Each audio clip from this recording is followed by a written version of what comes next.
ये एक सुनने में आ रहा है कि ये जो तहाइफ खरीदे गए हैं, पहले तोशाखाना से खरीदे गए, बाद में बेचे गए, और जब बेचे गए तो वो जो रकम आई है उस रकम से तोशाखाना में पेमेंट की गई है, यानी कि वहां पर पेमेंट तहाइफ बेचने के बाद की गई है। क्या ऐसा भी है?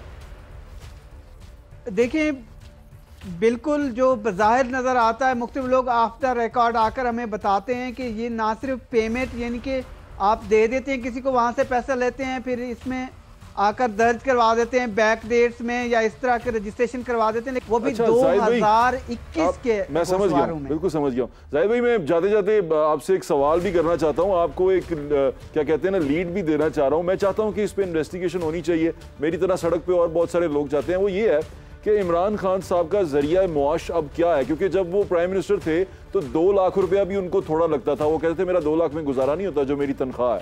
उसके बाद अब वो 300 कनाल का घर चलाना, उसके बाद जमान पार्क का घर चलाना, अभी 90 लाख के तकरीबन कोई बुलेट प्रूफ शीशे वहां पे लगे हैं, फिर या शौकत खानम से इलाज करवाना। कि मुझे ये भी मुझे सवाल मेरे दिल में उठता है कि इमरान खान साहब शौकत खानम में क्या एज ए प्राइवेट गए होंगे, पेशेंट गए होंगे, या वो वहां पर अल्लाह माफ करे ज़कात के उसके ऊपर इलाज करवा रहे होंगे। बड़े सारे एम्बिग्विटीज हैं इसके अंदर। तो आपको लगता है इस पर थोड़ा सर्च होना चाहिए कि शौकत खानम के अंदर उस इमरान खान साहब के एज ए पेशेंट क्या स्टेटस है, या वहां पर जो चैरिटी से हॉस्पिटल चलता है उसमें इमरान खान साहब मुफ्त इलाज करवा रहे हैं वहां पर, क्योंकि वो गोली निकालने का इलाज भी नहीं होता, वो कैंसर हॉस्पिटल है। तो ये तमाम चीजों पे आपको लगता है इन्वेस्टिगेट होना चाहिए?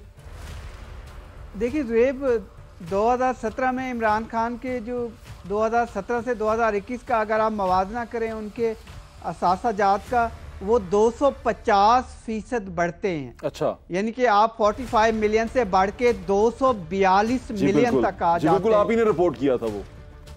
ये बढ़ते हैं। और फिर एक चीज कि जो वो टैक्स पे कर रहे थे, वो 2 लाख से 2.5 लाख के करीब हर साल टैक्स पे करते थे। ये उसका ट्रैक रिकॉर्ड आता रहा, जो आउट ऑफ सडन 98 लाख एक ही साल में बढ़ जाता है। तो यही एक वजह थी कि मैं तहकीक करने की कोशिश कर रहा था कि पहली दफ़ा आप 2 लाख रुपए सिर्फ टैक्स देते हैं सरकार को, और 98 लाख एक ही साल में इतना बड़ा टैक्स, तो उसकी वजह क्या थी? तो यही उन्होंने चीज़ें शो की जो थोड़ी सी माइनर लेवल पर।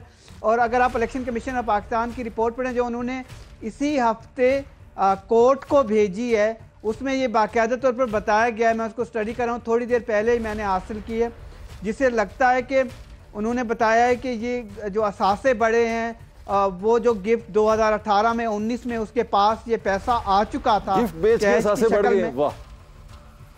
तो उन्होंने डिक्लेयर नहीं किए 2 साल तक, फिर 2021 में आकर थोड़ा सा शो किया है कि कोई ट्रायरी और कोई कीमती चीज उन्होंने बेच के ये किए। यही एक वजह है कि 98 लाख तक ये बिल्कुल ठीक कह रहे हैं जाहिद भाई। फिर ये सारी बातें सुनने के बाद अगर आज भी लोग ये कहें कि जी खान साहब जो उनसे हैं वो करप्ट नहीं है, तो मुझे हैरत होती है। बहुत बहुत शुक्रिया जाहिद भाई आपके टाइम का, थैंक यू सो मच।